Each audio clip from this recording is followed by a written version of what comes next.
एमन। अंग्रेज़ी में स्पेलिंग AIMAN, एमन। मायने है इसके मुबारकबाद देने वाली, बेखौफ, महफूज और मुबारक।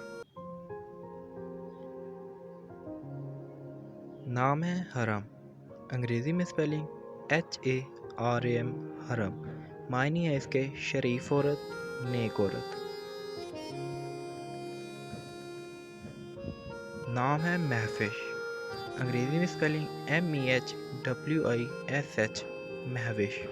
मायने है इसके खूबसूरत, चाँद जैसी हसीनो जमील, चाँद जैसी खूबसूरत, चाँद चेहरा।